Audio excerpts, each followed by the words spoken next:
ದಕ್ಷಿಣ ಕನ್ನಡ ಜಿಲ್ಲೆಯ ಪೊಲೀಸರು ಒಂದು ಕಾಯ್ದೆಯನ್ನ ಒಂದು ಸಮುದಾಯಕ್ಕೆ ಮಾತ್ರ ಹೇಗೆ ಸೀಮಿತಗೊಳಿಸಿದ್ರು ಅನ್ನುವಂಥ ಪ್ರಶ್ನೆಗೆ ಇವತ್ತು ದಕ್ಷಿಣ ಕನ್ನಡ ಜಿಲ್ಲಾ ಪೊಲೀಸರು ಉತ್ತರವನ್ನು ಕೊಡಬೇಕಾಗುತ್ತೆ. ಕರ್ನಾಟಕ ಗೋಹತ್ಯೆ ತಡೆ ವಿಧೇಯಕ ಏನಿದೆ ಅಥವಾ ಜಾನುವಾರು ಸಂರಕ್ಷಣಾ ಕಾಯ್ದೆ ಏನಿದೆ, ಈ ಕಾಯ್ದೆ ಯಾವುದೇ ಒಂದು ಸಮುದಾಯಕ್ಕೆ ಸಂಬಂಧಪಟ್ಟಿದ್ದಲ್ಲ. ಈ ಕಾಯ್ದೆಯ ಬಗ್ಗೆ ಅರಿವನ್ನು ಮೂಡಿಸಲಿಕ್ಕೆ ಅಥವಾ ಈ ಕಾಯ್ದೆಯ ಬಗ್ಗೆ ಮಾಹಿತಿಯನ್ನು ಕೊಡಲಿಕ್ಕೆ ಜನರನ್ನ ಪೊಲೀಸ್ ಠಾಣೆಗೆ ಕರೆದು ಅಲ್ಲಿ ಮಾಹಿತಿಯನ್ನು ಕೊಡುವಂತ ಅವಕಾಶ ಪೊಲೀಸರಿಗಿದೆ. ಆದರೆ ಪೊಲೀಸರು ಇದ್ಯಾವುದನ್ನು ಮಾಡುವುದಿಲ್ಲ. ಮಸೀದಿಯನ್ನ ಕೇಂದ್ರೀಕರಿಸಿಕೊಂಡು ಒಂದು ಸಮುದಾಯವನ್ನ ಕೇಂದ್ರೀಕರಿಸಿಕೊಂಡು ಈ ಸಮುದಾಯವನ್ನೇ ಕ್ರಿಮಿನಲೈಸ್ ಮಾಡುವಂತ ಕೃತ್ಯವನ್ನ ಯಾರು ಮಾಡಿದಾರೋ ಅವರ ಮೇಲೆ IGP ಅವರು ತಕ್ಷಣವಂತ ಕ್ರಮವನ್ನು ತೆಗೆದುಕೊಳ್ಳಬೇಕು. ಸುಮಾರು FIR ಸುಮಾರು 10ಕ್ಕೂ ಹೆಚ್ಚು FIR ಗಳಲ್ಲಿ ಹಿಂದೂ ಸಮುದಾಯಕ್ಕೆ ಸೇರಿದಂತಹ ಆರೋಪಿಗಳು ದನಕಲ್ಲ ಸಾಗಾಟವನ್ನ ಮಾಡಿದ್ದಾರೆ. ಹಿಂದೂ ಸಮುದಾಯಕ್ಕೆ ಸೇರಿದಂತಹ ಆರೋಪಿಗಳು ದನದ ವಧೆಯನ್ನ ಮಾಡಿ ಅಲ್ಲಿ ಮಾಂಸವನ್ನ ಮಾರಾಟವನ್ನ ಅಕ್ರಮವಾಗಿ ಮಾಡಿದ್ದಾರೆ ಅನ್ನುವಂಥ FIRಗಳು ಸುಮಾರು 10ಕ್ಕೂ ಹೆಚ್ಚಿದೆ. ಸಮುದಾಯಕ್ಕೂ ಹಿಂದೂ ಧರ್ಮಕ್ಕೂ ಆ ಕಾಯ್ದೆಗೂ ಅಥವಾ ಆ ಕೃತ್ಯಕ್ಕೂ ಸಂಬಂಧ ಇಲ್ಲ. ಅದೇ ರೀತಿ ಗೋ ಸಂರಕ್ಷಣೆ ಅಥವಾ ದನ ಸಂರಕ್ಷಣಾ ಕಾಯ್ದೆ ಏನಿದೆ ಅಥವಾ ಗೋಹತ್ಯೆ ತಡೆ ವಿಧೇಯಕ ಏನಿದೆ ಅದಕ್ಕೂ ಮುಸ್ಲಿಂ ಸಮುದಾಯಕ್ಕೂ ಸಂಬಂಧ ಇಲ್ಲ. ನೀವು ಮನೆಯನ್ನ ಜಪ್ತಿ ಮಾಡುವಂತ ಸಂದರ್ಭದಲ್ಲಿ ಅವರೆಲ್ಲರನ್ನ ಹೊರಗೆ ಹಾಕುವಂಥದ್ದೇನಿದೆ, ಬೀದಿ ಪಾಲು ಮಾಡುವಂಥದ್ದೇನಿದೆ, ಅದು ಒಬ್ಬ ಆರೋಪಿಗೆ ಶಿಕ್ಷೆಯನ್ನ ಕೊಡ್ಲಿಕ್ಕೆ ಹೋಗಿ ನೀವು 10 ಜನರನ್ನ ಬೀದಿ ಪಾಲು ಮಾಡುವಂತಹ ಅವರ ಘನತೆಯ ಬದುಕನ್ನ ಕಸಿದುಕೊಳ್ಳುವಂತ ಕೃತ್ಯ ಆಗುತ್ತೆ. ಈ ರೀತಿ ನೀವು ಮಾರಾಟ ಮಾಡಿದವರನ್ನೆಲ್ಲ ಮನೆಯನ್ನ ಜಪ್ತಿ ಮಾಡಿದ್ರೆ ಬಹುಶಃ ದಕ್ಷಿಣ ಕನ್ನಡ ಜಿಲ್ಲೆಯ ಎಲ್ಲ ರೈತರ ಮನೆಯನ್ನ ಜಪ್ತಿ ಮಾಡಬೇಕಾಗುತ್ತೆ. ದಕ್ಷಿಣ ಕನ್ನಡ ಜಿಲ್ಲೆಯ ಪೊಲೀಸರು ಇವತ್ತು ದಕ್ಷಿಣ ಕನ್ನಡ ಜಿಲ್ಲೆಯ ಬೆಳ್ತಂಗಡಿ ಮತ್ತು ಸುಳ್ಯದ ಸುಮಾರು ಮಸೀದಿಗಳಿಗೆ ಭೇಟಿ ಕೊಟ್ಟು ಇವತ್ತು ಕರ್ನಾಟಕ ಗೋಹತ್ಯೆ ತಡೆ ಕಾಯ್ದೆ ಮತ್ತು ಜಾನುವಾರು ಸಂರಕ್ಷಣಾ ಕಾಯ್ದೆಯ ಬಗ್ಗೆ ಮಾಹಿತಿಯನ್ನು ಕೊಡ್ತಾ ಇದ್ದಾರೆ. ಅದಕ್ಕೆ ಅವರು ಆಯ್ಕೆ ಮಾಡಿಕೊಂಡಿರುವಂಥದ್ದು ಮಸೀದಿಗಳಿಗೆ ಪೊಲೀಸರು ಭೇಟಿ ಕೊಟ್ಟು ಪ್ರಾರ್ಥನೆಗೆ ಬಂದಂತಹ ಜನರು ಯಾರಿದ್ದಾರೆ ಅವರಿಗೆ ನಾವು ಈ ಕಾಯ್ದೆಯ ಬಗ್ಗೆ ಮನವರಿಕೆಯನ್ನು ಮಾಡಿದ್ವಿ ಅನ್ನುವಂಥ ರೀತಿಯಲ್ಲಿ ಅದನ್ನು ಬಿಂಬಿಸಿಕೊಂಡು ಪತ್ರಿಕೆಗಳಿಗೆ ಹೇಳಿಕೆಗಳನ್ನು ಕೊಟ್ಟಿದ್ದಾರೆ. ಪತ್ರಿಕೆಗಳದು ಸುದ್ದಿಯಾಗಿದೆ. ಇಲ್ಲಿರುವಂಥ ಪ್ರಶ್ನೆ ಏನು ಅಂತಂದರೆ, ದಕ್ಷಿಣ ಕನ್ನಡ ಜಿಲ್ಲೆಯ ಪೊಲೀಸರು ಒಂದು ಕಾಯ್ದೆಯನ್ನು ಒಂದು ಸಮುದಾಯಕ್ಕೆ ಮಾತ್ರ ಹೇಗೆ ಸೀಮಿತಗೊಳಿಸಿದ್ರು ಅನ್ನುವಂಥ ಪ್ರಶ್ನೆಗೆ ಇವತ್ತು ದಕ್ಷಿಣ ಕನ್ನಡ ಜಿಲ್ಲಾ ಪೊಲೀಸರು ಉತ್ತರವನ್ನು ಕೊಡಬೇಕಾಗತ್ತೆ. ಮುಖ್ಯವಾಗಿ ಒಂದು ಸಮುದಾಯವನ್ನು ಅಥವಾ ಒಂದು ಧಾರ್ಮಿಕ ಕೇಂದ್ರವನ್ನು ಕ್ರಿಮಿನಲೈಸ್ ಮಾಡುವಂತಹ ಅಧಿಕಾರವನ್ನ ಮತ್ತು ಆ ಕೃತ್ಯವನ್ನ ಯಾಕೆ ಪೊಲೀಸರು ಮಾಡಿದ್ರು ಅನ್ನುವಂಥ ಪ್ರಶ್ನೆಗೆ ಇವತ್ತು ದಕ್ಷಿಣ ಕನ್ನಡ ಜಿಲ್ಲೆಯ ಪೊಲೀಸರು ಉತ್ತರವನ್ನು ಕೊಡಬೇಕಾಗುತ್ತೆ. ಯಾಕಂತಂದ್ರೆ ಕರ್ನಾಟಕ ಗೋಹತ್ಯೆ ತಡೆ ವಿಧೇಯಕ ಏನಿದೆ ಅಥವಾ ಜಾನುವಾರು ಸಂರಕ್ಷಣಾ ಕಾಯ್ದೆ ಏನಿದೆ, ಈ ಕಾಯ್ದೆ ಯಾವುದೇ ಒಂದು ಸಮುದಾಯಕ್ಕೆ ಸಂಬಂಧಪಟ್ಟಿದ್ದಲ್ಲ. ಆ ಕಾರಣಕ್ಕಾಗಿ ಯಾವುದೇ ಪೊಲೀಸರು ಈ ಕಾಯ್ದೆಯ ಬಗ್ಗೆ ಅರಿವನ್ನು ಮೂಡಿಸಬೇಕಾದ್ರೆ ಯಾವುದಾದ್ರೂ ಶಾಲೆಯ ಮೈದಾನವನ್ನು ಆಯ್ಕೆ ಮಾಡ್ಕೊಳ್ಬಹುದು, ಯಾವುದಾದ್ರೂ ಶಾಲೆಯ ಸಭಾಂಗಣವನ್ನು ಆಯ್ಕೆ ಮಾಡ್ಕೋಬಹುದು, ಯಾವುದಾದ್ರೂ ಗ್ರಾಮ ಪಂಚಾಯಿತಿಯ ಸಭಾಂಗಣವನ್ನು ಆಯ್ಕೆ ಮಾಡ್ಕೊಳ್ಬಹುದು, ಅಥವಾ ಪೊಲೀಸ್ ಠಾಣೆಯಲ್ಲಿ ಹೇಗೆ ಶಾಂತಿ ಸಭೆಗಳನ್ನು ಮಾಡ್ತಾರೋ ಅದೇ ರೀತಿಯಲ್ಲಿ ಈ ಕಾಯ್ದೆಯ ಬಗ್ಗೆ ಅರಿವನ್ನು ಮೂಡಿಸಲಿಕ್ಕೆ ಅಥವಾ ಈ ಕಾಯ್ದೆಯ ಬಗ್ಗೆ ಮಾಹಿತಿಯನ್ನು ಕೊಡಲಿಕ್ಕೆ ಜನರನ್ನ ಪೊಲೀಸ್ ಠಾಣೆಗೆ ಕರೆದು ಅಲ್ಲಿ ಮಾಹಿತಿಯನ್ನು ಕೊಡುವಂಥ ಅವಕಾಶ ಪೊಲೀಸರಿಗಿದೆ. ಆದರೆ ಪೊಲೀಸರು ಇದ್ಯಾವುದನ್ನು ಮಾಡುವುದಿಲ್ಲ. ಯಾವುದೇ ಸರ್ಕಾರಿ ಮೈದಾನ ಅಥವಾ ಸರ್ಕಾರಿ ಕಚೇರಿಗಳ ಆವರಣವನ್ನು ಬಳಕೆ ಮಾಡಿಕೊಳ್ಳದೇನೆ ಒಂದು ಕಾಯ್ದೆಯ ಬಗ್ಗೆ, ಕರ್ನಾಟಕ ಗೋಹತ್ಯೆ ತಡೆ ವಿಧೇಯಕ ಮತ್ತು ಜಾನುವಾರು ಸಂರಕ್ಷಣಾ ಕಾಯ್ದೆ ಏನಿದೆ, ಈ ಕಾಯ್ದೆಯನ್ನ ಮಾಹಿತಿಯನ್ನು ಕೊಡಲಿಕ್ಕೆ ಮಸೀದಿಯನ್ನು ಆಯ್ಕೆ ಮಾಡ್ಕೊಳ್ತಾರೆ. ಅಂದ್ರೆ ಪೊಲೀಸರ ಅರ್ಥ ಏನು ಅಂತಂದ್ರೆ, ಈ ಕಾಯ್ದೆಯನ್ನ ಉಲ್ಲಂಘನೆ ಮಾಡಿ ದನ ಸಾಗಾಟವನ್ನು ಮಾಡುವಂತವರು, ದನದ ವಧೆಯನ್ನ ಮಾಡುವಂತವರು ಕೇವಲ ಮುಸ್ಲಿಮರೇ ಇದನ್ನ ಮಾಡ್ತಾ ಇದ್ದಾರೆ ಅನ್ನುವಂಥದ್ದನ್ನ ನೇರವಾಗಿ ಪೊಲೀಸರು ಹೇಳಿದಂತಿದೆ. ಆ ರೀತಿಯ ಮೆಸೇಜ್ ಅನ್ನ ಪೊಲೀಸರು ಇವತ್ತು ಸಮಾಜಕ್ಕೆ ಕೊಡ್ತಾರೆ. ಇದರ ಅಪಾಯ ಏನು ಅಂತಂದ್ರೆ, ಪೊಲೀಸರು ಯಾಕಿದನ್ನು ಮಾಡಬಾರ್ದು ಮತ್ತು ಮುಸ್ಲಿಂ ಸಮುದಾಯ ಯಾಕಿದಕ್ಕೆ ಅವಕಾಶ ಕೊಡಬಾರ್ದು, ಮಸೀದಿಯ ಆಡಳಿತ ಮಂಡಳಿಗಳು ಇಂತಹ ಕೃತ್ಯಕ್ಕೆ ಯಾಕೆ ಅವಕಾಶ ಕೊಡಬಾರ್ದು ಅಂತಂದ್ರೆ, ಒಂದಿಡೀ ಸಮುದಾಯವನ್ನ ಕ್ರಿಮಿನಲೈಸ್ ಮಾಡುವಂತಹ ಪ್ರಕ್ರಿಯೆಗೆ ಇದು ಚಾಲನೆ ಕೊಡುತ್ತೆ. ಹಿಂದೆ ಬ್ರಿಟಿಷರಿದ್ದಂಥ ಸಂದರ್ಭದಲ್ಲಿ ಕೆಲವೊಂದು ಆದಿವಾಸಿ ಸಮುದಾಯಗಳನ್ನ, ಕೆಲವೊಂದು ಅಲೆಮಾರಿ ಸಮುದಾಯಗಳನ್ನ ಕ್ರಿಮಿನಲ್ ಟ್ರೈಬ್ಸ್ ಅಂತೇಳಿ ಆಗಿನ ಬ್ರಿಟಿಷರು ಕರಿತಿದ್ರು. ಅವ್ರನ್ನ ಕ್ರಿಮಿನಲ್ ಟ್ರೈಬ್ಸ್, ಅವರು ಅಪರಾಧವನ್ನ ಮಾಡಲಿಕ್ಕೇನೆ ಇರುವಂತಹ ಸಮುದಾಯಗಳು ಅನ್ನುವಂಥ ರೀತಿಯನ್ನು ಅವ್ರನ್ನ ಬಿಂಬಿಸ್ತಾ ಇದ್ರು. ಯಾವುದೇ ಪ್ರಕರಣಗಳಾದ್ರೂ ಕೂಡ ಅವರನ್ನ ಕರ್ಕೊಂಡೋಗಿ ತನಿಖೆ ಮಾಡುವಂಥದ್ದು, ಅವರನ್ನ ಕರ್ಕೊಂಡೋಗಿ ಅವರಿಗೆ ಸಂಬಂಧ ಇಲ್ಲದೆ ಇದ್ರೂ ಕೂಡ ಟಾರ್ಚರ್ ಕೊಡುವಂತಹ ಘಟನೆಗಳು ಈ ಹಿಂದೆ ನಡೀತಾ ಇದ್ದು. ಕ್ರಿಮಿನಲ್ ಟ್ರೈಬ್ಸ್ ಅಂತ ಕರೆಯುವಂಥದ್ದು ಮತ್ತು ಆ ರೀತಿ ಬಿಂಬಿಸುವಂಥದ್ದನ್ನ ಸ್ವತಂತ್ರ ನಂತರದ ಭಾರತದಲ್ಲಿ ಅಪರಾಧ ಅಂತ ಹೇಳಿ ಪರಿಗಣಿಸಲ್ಪಟ್ಟಿದೆ. ಈಗ ಪೊಲೀಸರೇ ಈ ಕೃತ್ಯವನ್ನ ಒಂದು ಸಮುದಾಯದ ಮೇಲೆ, ಮುಸ್ಲಿಂ ಸಮುದಾಯದ ಮೇಲೆ, ಮಸೀದಿಯ ಮೇಲೆ ಪೊಲೀಸರೇ ಮಾಡ್ತಾ ಇದ್ದಾರೆ ಅನ್ನುವಂಥದ್ದು ಬಹುಶಃ ನಮ್ಮ ಕಾಲದಲ್ಲಿ ಆಗ್ತಾ ಇರುವಂಥದ್ದು ಇದು ದುರಾದೃಷ್ಟ ಅಂತ ಹೇಳ್ಬೋದು. ಈ ಕಾರಣಕ್ಕಾಗಿ ಯಾವುದೇ ಕಾರಣಕ್ಕೂ ಈ ಸಮುದಾಯ ಅವಕಾಶ ಮಾಡಿಕೊಡಬಾರ್ದು ಮತ್ತು ಪೊಲೀಸರು ಅಂತ ಕೃತ್ಯವನ್ನು ಮಾಡಬಾರ್ದು. ಪಶ್ಚಿಮ ವಲಯ IGP ಆಗಿರುವಂತಹ ಅಮಿತ್ ಸಿಂಗ್ ಅವರು ಬಹಳ ಉತ್ತಮವಾದಂಥ ಅಧಿಕಾರಿ. ನಾವು ಅವರು ಅವರು ASP ಆಗಿ ಇದ್ದಂಥ ಸಂದರ್ಭದಲ್ಲಿ ಅವರ ಕಾರ್ಯನಿರ್ವಹಣೆ ಏನಿದೆ ಅದನ್ನು ನಾವು ಗಮನಿಸಿದ್ವಿ ಮತ್ತು ಎಲ್ಲರೂ ಕೂಡ ಅದನ್ನು ಮೆಚ್ಚಿದ್ರು. ಈಗ ಅವರ ಅಂಡರಲ್ಲಿ ಬರುತ್ತೆ, ದಕ್ಷಿಣ ಕನ್ನಡ ಜಿಲ್ಲೆ ಕೂಡ ಪಶ್ಚಿಮ ವಲಯ IGP ಅವರ ಅಂಡರಲ್ಲಿ ಬರುತ್ತೆ. ಅವರು ಸಂವೇದನೆ ಇರುವಂತಹ ಒಬ್ಬ ಹಿರಿಯ ಪೊಲೀಸ್ ಅಧಿಕಾರಿ, ಹಿರಿಯ IPS ಅಧಿಕಾರಿ. ಅವರು ಇದನ್ನು ಗಂಭೀರವಾಗಿ ತೆಗೆದುಕೊಳ್ಬೇಕು. ಇವತ್ತು IGP ಆಫೀಸಿಗೆ ಇವತ್ತು ದೂರನ್ನು ಕೂಡ ಕೊಟ್ಟಿದ್ದಾರೆ. ಮುನೀರ್ ಕಾಟಿಪಳ್ಳ ಅವರು ಈ ಎಲ್ಲ ವಿಷಯಗಳ ಬಗ್ಗೆ ಒಂದು ಸಮಗ್ರವಾದಂಥ ದೂರವನ್ನು IGP ಅವರಿಗೆ ಕೊಟ್ಟಿದ್ದಾರೆ. IGP ಅವರು ಈ ದೂರನ್ನು ಪರಿಗಣಿಸಿ ಯಾರ್ಯಾರು ಆರೋಪಿಗಳಿದ್ದಾರೆ, ಪೊಲೀಸರು ಈ ಕೃತ್ಯವನ್ನು ಯಾರ್ಯಾರು ಮಾಡಿದ್ದಾರೆ, ಮಸೀದಿಯನ್ನು ಕೇಂದ್ರೀಕರಿಸಿಕೊಂಡು ಒಂದು ಸಮುದಾಯವನ್ನು ಕೇಂದ್ರೀಕರಿಸಿಕೊಂಡು ಈ ಸಮುದಾಯವನ್ನೇ ಕ್ರಿಮಿನಲೈಸ್ ಮಾಡುವಂಥ ಕೃತ್ಯವನ್ನು ಯಾರು ಮಾಡಿದಾರೋ ಅವರ ಮೇಲೆ IGP ಅವರು ತಕ್ಷಣವಾದ ಕ್ರಮವನ್ನು ತೆಗೆದುಕೊಳ್ಬೇಕು. ಇಲ್ಲಿ ಮುಖ್ಯವಾಗಿ ಗಮನಿಸಬೇಕಾಗಿರುವಂಥದ್ದು, ಸುಮಾರು 4-5 ವರ್ಷಗಳ FIRಗಳನ್ನು ದಕ್ಷಿಣ ಕನ್ನಡ ಜಿಲ್ಲೆಯಲ್ಲಿ ದಾಖಲಾದಂತಹ ತುಂಬ ದೂರದ್ದೇನಿಲ್ಲ, 4-5 ವರ್ಷಗಳ FIR ಅನ್ನು ನಾವು ಕೊಡ್ತೀವಿ. ಆ FIRಗಳಲ್ಲಿ ಎಷ್ಟೆಲ್ಲ ದನಕಳ್ಳ ಸಾಗಾಟ ಆಗಿದೆ, ಆ ದನಕಳ್ಳ ಸಾಗಾಟದಲ್ಲಿರುವಂತಹ ಆರೋಪಿಗಳು ಯಾರು, ಸುಮಾರು FIRಗಳಲ್ಲಿ ಸುಮಾರು 10ಕ್ಕೂ ಹೆಚ್ಚು FIRಗಳಲ್ಲಿ ಹಿಂದೂ ಸಮುದಾಯಕ್ಕೆ ಸೇರಿದಂತಹ ಆರೋಪಿಗಳು ದನಕಳ್ಳ ಸಾಗಾಟವನ್ನು ಮಾಡಿದ್ದಾರೆ. ಹಿಂದೂ ಸಮುದಾಯಕ್ಕೆ ಸೇರಿದಂತಹ ಆರೋಪಿಗಳು ದನದ ವಧೆಯನ್ನು ಮಾಡಿ ಅಲ್ಲಿ ಮಾಂಸವನ್ನು ಮಾರಾಟವನ್ನು ಅಕ್ರಮವಾಗಿ ಮಾಡಿದ್ದಾರೆ ಅನ್ನುವಂಥ FIRಗಳು ಸುಮಾರು 10ಕ್ಕೂ ಹೆಚ್ಚಿದೆ. ಯಾವತ್ತಾದರೂ ಪೊಲೀಸರು ದೇವಸ್ಥಾನಕ್ಕೆ ತೆರಳಿ, ದೈವಸ್ಥಾನಕ್ಕೆ ತೆರಳಿ ನೀವು ದನದ ಮಾಂಸವನ್ನು ಮಾರಾಟ ಮಾಡಬಾರ್ದು ಅಥವಾ ದನದ ಕಳ್ಳ ಸಾಗಾಟವನ್ನು ಮಾಡಬಾರ್ದು, ಈ ರೀತಿಯ ಕರ್ನಾಟಕ ಗೋ ಸಂರಕ್ಷಣಾ ಕಾಯ್ದೆ ಇದೆ ಅಥವಾ ದನ ಸಂರಕ್ಷಣಾ ಕಾಯ್ದೆ ಇದೆ, ಜಾನುವಾರು ಸಂರಕ್ಷಣಾ ಕಾಯ್ದೆ ಇದೆ, ಈ ಕಾಯ್ದೆಯ ಪರಿಣಾಮಗಳು ಈ ರೀತಿ ಇದೆ ಅನ್ನುವಂಥದ್ದನ್ನು ಯಾವುದಾದ್ರೂ ದೇವಸ್ಥಾನಕ್ಕೆ ಹೋಗಿ ಅಲ್ಲಿ ಆ ರೀತಿಯ ಮಾಹಿತಿ ಜಾಗೃತಿಯನ್ನು ಕೊಡುವಂಥ ಕೆಲಸವನ್ನು ಪೊಲೀಸರು ಮಾಡಿದಾರಾ?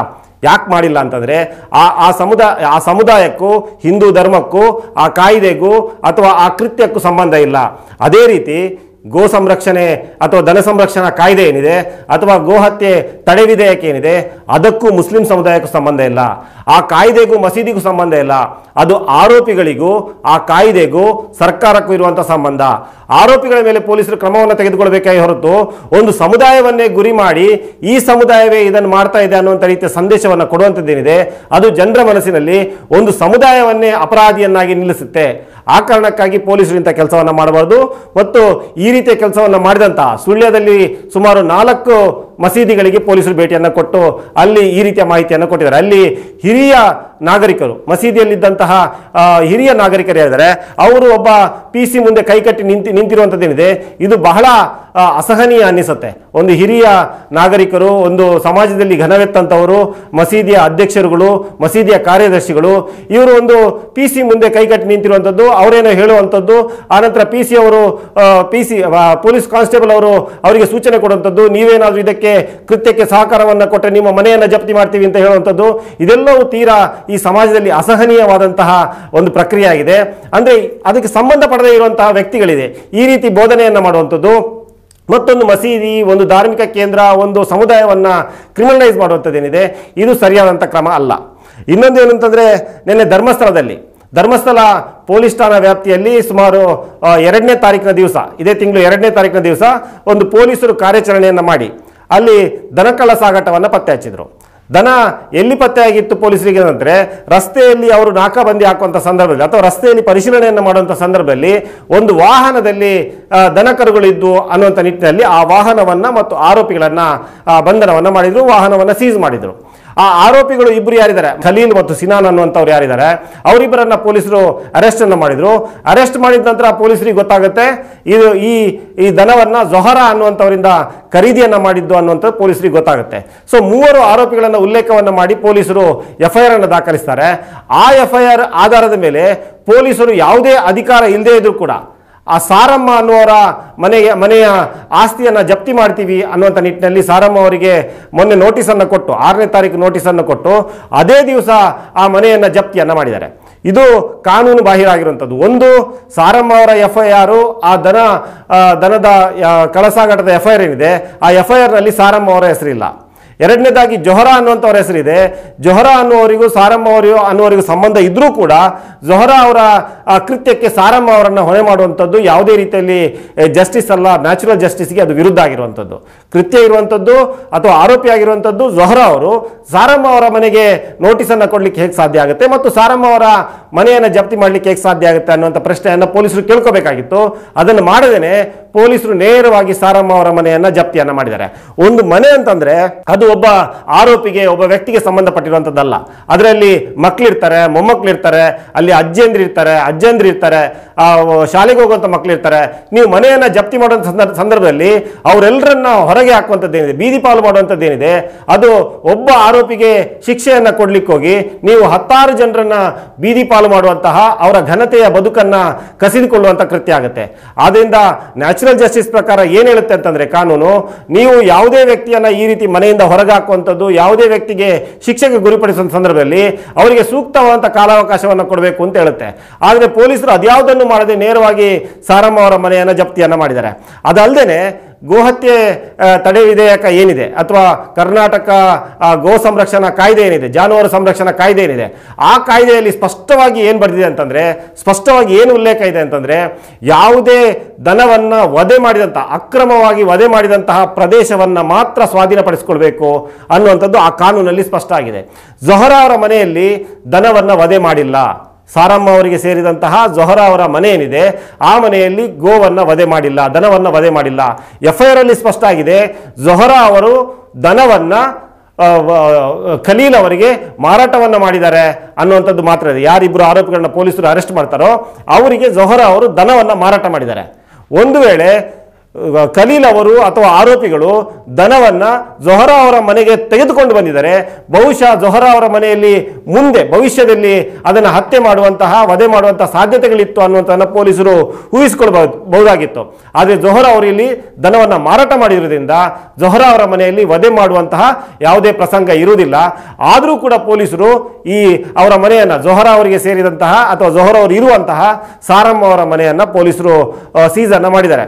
ಇದೆಲ್ಲದ ಹಿನ್ನೆಲೆಯಲ್ಲಿ ಈ ಕಾನೂನಿನ ಲೂಪೋಲ್ಸ್ಗಳು ಜೊತೆಗೆ ಕಾನೂನಿನ ದುರ್ಬಳಕೆ ಹಿನ್ನೆಲೆಯಲ್ಲಿ ಅಲ್ಲಿನ ಬೆಳ್ತಂಗಡಿಯ ವಕೀಲರು ಆಗಿರುವಂತಹ CPMನ ಕಾರ್ಯದರ್ಶಿ BM ಭಟ್ರವರು ಮುತುವರ್ಜಿ ವಹಿಸಿಕೊಂಡು ಅಲ್ಲಿನ ಉಪವಿಭಾಗಾಧಿಕಾರಿಯ ನ್ಯಾಯಾಲಯದಲ್ಲಿ ಹೋಗಿ ಭಿನ್ನಾಹವನ್ನು ಮಾಡಿಕೊಂಡ್ರು. ಅಲ್ಲಿ ವಾದ ವಿವಾದಗಳನ್ನ, ಜೊತೆಗೆ ಇವರ ಈ ಲೀಗಲ್ ಪಾಯಿಂಟ್ಗಳೇನಿದೆ, ಒಂದು FIR ಅಲ್ಲಿ ಸಾರಮ್ಮ ಅವರ ಹೆಸರಿಲ್ಲದೆ ಇರುವಂಥದ್ದು, ಇನ್ನೊಂದು ಸಾರಮ್ಮ ಅವರಿಗೆ ನೋಟಿಸನ್ನು ಮುಂಚಿತವಾಗಿ ಕೊಟ್ಟು ಕಾಲಾವಕಾಶ ಕೊಡದೇ ಇರುವಂಥದ್ದು, ಇನ್ನೊಂದು ಕೃತ್ಯಕ್ಕೂ ಸಾರಮ್ಮ ಅವರಿಗೂ ಸಂಬಂಧವೇ ಇಲ್ಲದಿರುವಂಥದ್ದು, ಮತ್ತೊಂದು ಸಾರಮ್ಮ ಅವರ ಮನೆ ಏನಿದೆ, ಜೊಹರಾ ಅವರು ಇರುವಂತಹ ಮನೆ ಏನಿದೆ, ಆ ಮನೆಯಲ್ಲಿ ಯಾವುದೇ ಗೋವಧೆ ನಡೆಯೇ ಇಲ್ಲ ಇಲ್ಲಿವರೆಗೆ, ಮತ್ತು ಆ FIRಗೆ ಸಂಬಂಧಪಟ್ಟು ಕೂಡ ಅಲ್ಲಿ ದನವನ್ನ ಅಲ್ಲಿ ಹತ್ಯೆ ಮಾಡಲಾಗಿಲ್ಲ, ಅವರು ಮಾರಾಟವನ್ನು ಮಾತ್ರ ಮಾಡಿರುವಂಥದ್ದು. ಈ ರೀತಿ ನೀವು ಮಾರಾಟ ಮಾಡಿದವರನ್ನೆಲ್ಲ ಮನೆಯನ್ನು ಜಪ್ತಿ ಮಾಡಿದರೆ ಬಹುಶಃ ದಕ್ಷಿಣ ಕನ್ನಡ ಜಿಲ್ಲೆಯ ಎಲ್ಲ ರೈತರ ಮನೆಯನ್ನು ಜಪ್ತಿ ಮಾಡಬೇಕಾಗತ್ತೆ. ಯಾವ ರೈತರು ಕೂಡ ಗೊಡ್ಡು ದನವನ್ನ ಅಥವಾ ಹಾಲು ಕೊಡುವುದನ್ನು ನಿಲ್ಲಿಸಿದಂತಹ ದನಗಳನ್ನ, ಮುದಿ ದನಗಳನ್ನ ಮಾರಾಟ ಮಾಡದೇ ಇರುವುದಿಲ್ಲ. ಆ ರೀತಿ ಮಾರಾಟ ಮಾಡಿದಂತಹ ದನಗಳು ಎಲ್ಲೋಗುತ್ತೆ, ಕಸಾಯಿಖಾನೆಗೆ ಹೋಗುತ್ತಾ ಅಥವಾ ಬೇರೆ ಯಾವುದಾದ್ರೂ ಟ್ರಸ್ಟ್ಗೆ ಹೋಗುತ್ತಾ ಅನ್ನುವಂಥದ್ದನ್ನ ಕೃಷಿಕರಿಗೆ ಕಂಡುಹಿಡಲಿಕ್ಕೆ ಸಾಧ್ಯ ಇಲ್ಲ. ಮುಗ್ಧರಾಗಿರುವಂತಹ, ಅನಕ್ಷರಸ್ಥರಾಗಿರುವಂತಹ ಕೃಷಿಕರಿಗೆ ಕಂಡುಹಿಡಲಿಕ್ಕೆ ಸಾಧ್ಯ ಇಲ್ಲ. ಅವರ ಮನೆಗಳನ್ನೆಲ್ಲ ಜಪ್ತಿ ಮಾಡಿದರೆ ಹೇಗೆ ಅನ್ನುವಂತಹ ವಾದವನ್ನ BM ಭಟ್ರು AC ನ್ಯಾಯಾಲಯದಲ್ಲಿ, ಅಂದ್ರೆ ಉಪವಿಭಾಗಾಧಿಕಾರಿಗಳ ಮುಂದೆ, AC ಅವರ ಮುಂದೆ ಮಂಡಿಸಿದ್ರು. ಸೊ ಈ ಹಿನ್ನೆಲೆಯಲ್ಲಿ AC ಅವರು ತಕ್ಷಣವೇ ಸಾರಮ್ಮ ಅವರ ಮನೆಯನ್ನ ಬಿಡುಗಡೆ ಮಾಡಲಿಕ್ಕೆ, ಜಪ್ತಿಯಿಂದ ಬಿಡುಗಡೆ ಮಾಡಲಿಕ್ಕೆ ಆದೇಶವನ್ನು ನೀಡಿದ್ದಾರೆ. ಒಟ್ಟಾರೆಯಾಗಿ ಈ ಕಾಯ್ದೆಯನ್ನು ಬಳಸಿಕೊಂಡು ಕರ್ನಾಟಕ ಗೋಹತ್ಯೆ ತಡೆ ವಿಧೇಯಕ ಜೊತೆಗೆ ಕರ್ನಾಟಕ ಜಾನುವಾರು ಸಂರಕ್ಷಣಾ ಕಾಯ್ದೆ ಏನಿದೆ, ಈ ಕಾಯ್ದೆಯನ್ನು ಬಳಸಿಕೊಂಡು ದಕ್ಷಿಣ ಕನ್ನಡ ಜಿಲ್ಲೆಯಲ್ಲಿ ಬಹುತೇಕ ದನ ಸಾಗಾಟಗಾರರನ್ನ, ಅದು ಅಕ್ರಮ ಇದೆಯೋ ಸಕ್ರಮ ಇದೆಯೋ ಅದರ ತನಿಖೆಯನ್ನ ಪೊಲೀಸರು ಮಾಡಿ ಅದನ್ನ ಕೋರ್ಟ್ಗೆ ಚಾರ್ಜ್ ಶೀಟ್ ಅನ್ನು ಸಲ್ಲಿಸಬೇಕು. ಆ ಬಳಿಕ ಅಲ್ಲೇನಾದರೂ ಆರೋಪಿಗಳು ಅಂತ ಕಂಡು ಬಂದ್ರೆ ಅವ್ರ ಮೇಲೆ ಆ ಕ್ರಮಗಳನ್ನು ಕೈಗೊಳ್ಳುವಂತದಕ್ಕೆ ಪೊಲೀಸರಿಗೆ ಮುಕ್ತವಾದಂತ ಅವಕಾಶ ಇದೆ. ಆದರೆ ಈ ಕಾಯ್ದೆಯನ್ನು ಬಳಸಿಕೊಂಡು ಅಮಾಯಕರದ್ದು ಮತ್ತು ಸಂಬಂಧ ಪಡದೇ ಇರುವಂತವರ ಮನೆಗಳನ್ನ ಸೀಸ್ ಮಾಡುವಂತ ಕೆಲಸವನ್ನ ಪೊಲೀಸರು ಮಾಡ್ತಾ ಇದ್ದಾರೆ. ಜೊತೆಗೆ ಈ ಕಾಯ್ದೆಯನ್ನ ಮಸೀದಿ ಮತ್ತು ಸಮುದಾಯಕ್ಕೆ ತೆಗೆದುಕೊಂಡು ಹೋಗಿ ಇದಕ್ಕೆ ಈ ಸಮುದಾಯ ಮತ್ತು ಮಸೀದಿಯ ಕಾರಣ ಅನ್ನುವಂಥ ರೀತಿಯಲ್ಲಿ ಜನರಿಗೆ ಬಿಂಬಿಸಿ ಒಂದು ಕಾಯ್ದೆಯನ್ನ ಒಂದು ಸಮುದಾಯಕ್ಕೆ ಮಾತ್ರ ಸೀಮಿತಗೊಳಿಸಿ ಒಂದು ಸಮುದಾಯವನ್ನ ಮತ್ತು ಧಾರ್ಮಿಕ ಕೇಂದ್ರವನ್ನ ಕ್ರಿಮಿನಲೈಸ್ ಮಾಡುವಂಥ ಕೆಲಸವನ್ನ ಪೊಲೀಸರು ಮಾಡ್ತಾ ಇದ್ದಾರೆ. ಇದನ್ನು ತಕ್ಷಣವೇ ನಿಲ್ಲಿಸಬೇಕು ಅನ್ನುವಂಥದ್ದು ಎಲ್ಲ ಜನಪರರದ್ದು, ಎಲ್ಲ ಪ್ರಜ್ಞಾವಂತರ ಆಗ್ರಹ ಇರುವಂಥದ್ದು. ಈ ಹಿನ್ನೆಲೆಯಲ್ಲಿ IGP ಅವರು, ಪಶ್ಚಿಮ ವಲಯ IGP ಅಮಿತ್ ಸಿಂಗ್ ಅವರು ಬಹಳ ಉತ್ತಮವಾದ ಹೆಸರಿರುವಂಥವರು, ಜಾತ್ಯತೀತ ಮನೋಭಾವ ಇರುವಂಥವರು. ಇವರು ಈ ನಿಟ್ಟಿನಲ್ಲಿ ಕೆಲಸವನ್ನು ಮಾಡಬೇಕು. ಯಾವುದೇ ಕಾರಣಕ್ಕೆ ಯಾವೆಲ್ಲ ಅಧಿಕಾರಿಗಳು ಈ ರೀತಿ ಮಸೀದಿಗೆ ಭೇಟಿ ಕೊಟ್ಟಿದ್ದಾರೆ, ಅಕ್ರಮವಾಗಿ ಭೇಟಿ ಕೊಟ್ಟು ಅಲ್ಲಿ ಜಾಗೃತಿ ಕಾರ್ಯಕ್ರಮವನ್ನು ಮಾಡಿದ್ದಾರೆ. ಯಾವ ರೀತಿ ಜಾಗೃತಿ ಕಾರ್ಯಕ್ರಮವನ್ನು ಮಾಡಬೇಕು ಅಂತಂದರೆ, ಜಾಗೃತಿ ಕಾರ್ಯಕ್ರಮವನ್ನು ಮಾಡಲಿಕ್ಕೆ ಪೊಲೀಸರಿಗೆ ಸ್ವಾತಂತ್ರ್ಯ ಇದೆ, ಆ ಅಧಿಕಾರ ಇದೆ. ಆದರೆ ಎಲ್ಲಿ ಮಾಡಬೇಕು ಅಂತಂದರೆ ಎಲ್ಲ ವರ್ಗದವರು, ಎಲ್ಲ ಜಾತಿಯವರು, ಎಲ್ಲ ಸಮುದಾಯದವರು, ಎಲ್ಲ ಲಿಂಗಕ್ಕೆ ಸೇರಿದವರು, ಮಹಿಳೆಯರು, ಪುರುಷರು ಸೇರಲಿಕ್ಕೆ ಅರ್ಹವಾಗಿರುವಂಥ ಜಾಗ ಯಾವುದಾದ್ರೂ ಇದ್ದರೆ ಅದು ಸರ್ಕಾರಿ ಜಾಗ. ಅಂದರೆ ಯಾರೂ ಕೂಡ ಯಾರನ್ನು ಕೂಡ ಯಾವುದೇ ಸಮುದಾಯವನ್ನು ನೀವು ಬರಬಾರ್ದು ಅಂತ ಹೇಳಕ್ಕೆ ಸಾಧ್ಯ ಇಲ್ಲದಿರುವಂತಹ ಸರ್ಕಾರಿ ಸರ್ಕಾರಿ ಜಾಗಗಳೇನಿದೆ ಆ ಮೈದಾನ ಅಥವಾ ಶಾಲೆ ಅಥವಾ ಪೊಲೀಸ್ ಠಾಣೆಗಳಲ್ಲಿ ಈ ರೀತಿಯ ಜಾಗೃತಿ ಕಾರ್ಯಕ್ರಮಗಳನ್ನು ಮಾಡಲಿಕ್ಕೆ ಪೊಲೀಸರಿಗೆ ಆ ರೀತಿಯ ವ್ಯವಸ್ಥೆ ಮಾಡಲಿಕ್ಕೆ ಅವಕಾಶ ಇದೆ. ಅದನ್ನು ಬಿಟ್ಟು ಧಾರ್ಮಿಕ ಕೇಂದ್ರಗಳಲ್ಲಿ ಈ ರೀತಿ ಒಂದು ಕಾಯ್ದೆಯನ್ನು ಒಂದು ಸಮುದಾಯಕ್ಕೆ ಮೀಸಲಿರಿಸಿ ಕ್ರಿಮಿನಲೈಸ್ ಮಾಡುವಂಥದ್ದೇನಿದೆ, ಇದನ್ನು ಪೊಲೀಸರು ನಿಲ್ಲಿಸಬೇಕಾಗತ್ತೆ.